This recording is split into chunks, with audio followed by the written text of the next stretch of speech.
the turtle position. So the turtle position here, Mike's on all fours.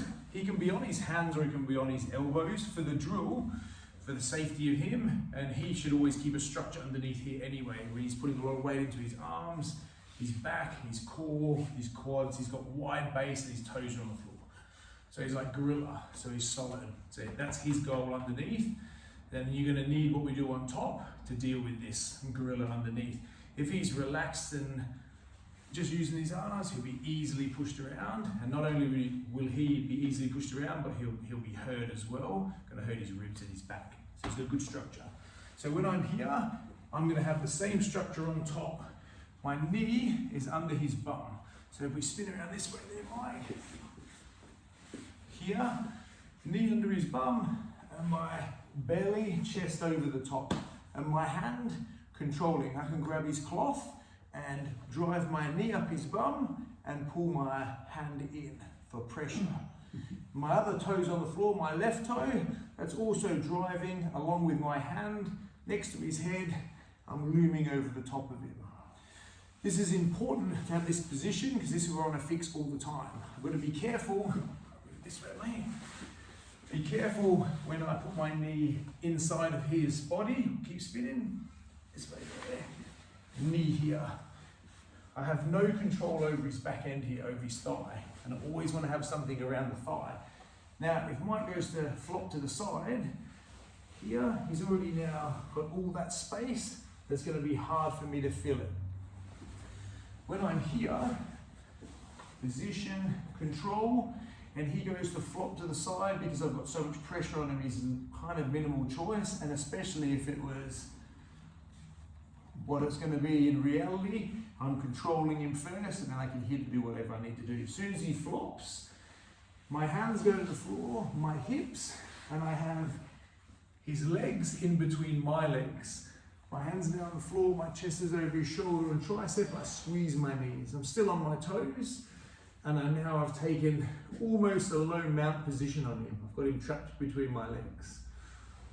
We'll come back into the middle there, Mike. You're on your side again. Same position where we left off. I've trapped him, I have control. Now, what dictates where I go next is where he moves next. Remember, I've got connection, squeezing, controlling the area. So I'm kind of eliminating how he can move. I have my base, toes, knees, and hands, and my head overhead.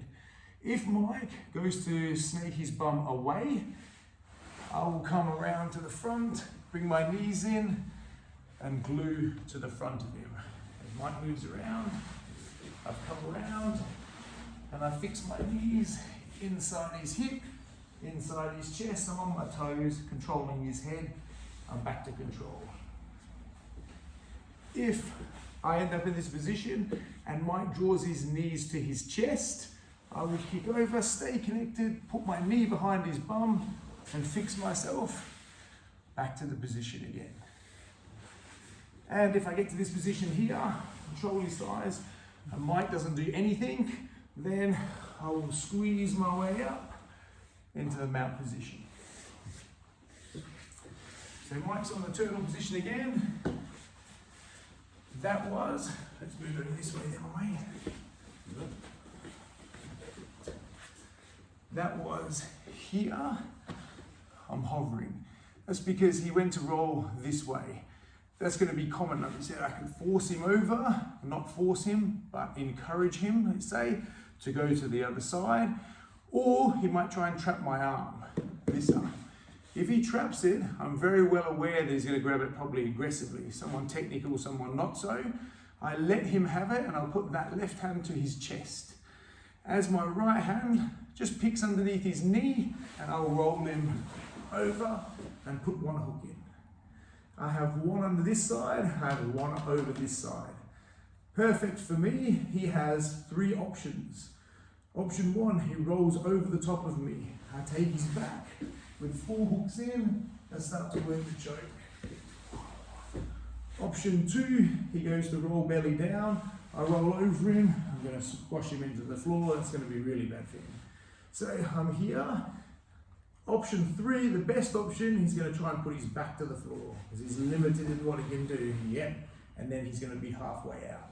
Okay, so watch me come to the mount, but that's going to be his out. So he comes back in again. So when I've come around here, I have like a seatbelt position. You can grab, but I like to cup the shoulder, so I've hidden my hand more. I'm still here. This hand can control this hand, so I still have the harness position, I'm just not in it like this. This is okay as well. This, I feel I have more control. Now, as I'm aware, Mike's going to try and put his back to the floor. As he starts to move, I pull my knee off and I push him to the side.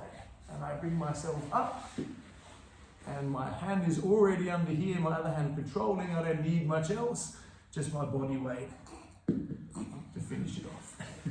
So we've got the control position. Knee under, I'm controlling. Of course it's adaptive, roam around. I don't just think I'm going to hold him in one position. I've still played north-south, side control, adaptive, come around where I need to. We've ended up in this position. So I'm here, I have control. So we went for the option is when he flopped to one side, I melt him into the floor. When he rolls to this side, I'm going to take his back and then come back up on him again.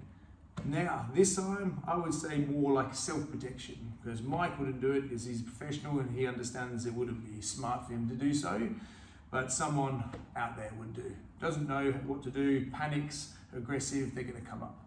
So he hasn't flopped left or right. This time he chooses to put his hands on the floor and he's going to stand up. The last thing I want to be doing is trying to take his back and jumping on him. I'm connected to him. He stands up, throws me off, falls on me. Not a good position. So we'll go again there. So here, as soon as I feel, because I'm connected to him, as soon as I feel his weight come up, he starts finding it, I stuff his head down. And I move my body, stay connected, and knees to shoulders, hands around his shins. I can hold them if I need to, and I push my hips through my toes. Now, Mike will tell you, if I'm like this with my bum up and you lift your head, Mike, he's got power. If I come down on my knees and push my hips into him, now he goes, he doesn't get the starting power. And if I need more, I'll just anchor his shins. Done properly, as soon as he hits that position or he feels that wall, he's going to have to think twice about it. If he forces it, he's going to burn himself out. Then I can go fix myself back to another position, or drown him a little bit in that position and keep fixing myself when I need it. So one more time there, mate. So the three options, we'll move back just a touch. Here, from this control, knee under his bum, control, hand on the floor. He flops to the side, I can melt him. He grabs my arm, here, tuck, over the top, control, head, arm, harness if you need it, he goes off, I'm back, keeping the pressure to a better position to suit him. He goes again. This time, he goes for the thug option. He goes to stand. First thing, stuff his head. Hand goes to the floor, keep my weight on him. I'm keeping connected the whole time around. Fix myself heavy, pushing through my toes. If I sprawl, Mike's just going to back out. There's a big gap. You fall off him, you're going to lose your teeth. So from this position here, in tight, I keep moving around until I fix myself and the pressure's back on him again. And as we just saying before, when we're rolling, it's relentless. And relentless is the key. It doesn't have to be fast, it has to stay connected and adaptive. So a tip for when you're in the front, in the north-south of the turtle position. So he's here, and he's on his elbows. As I've come around, we made that transition before, hand in control.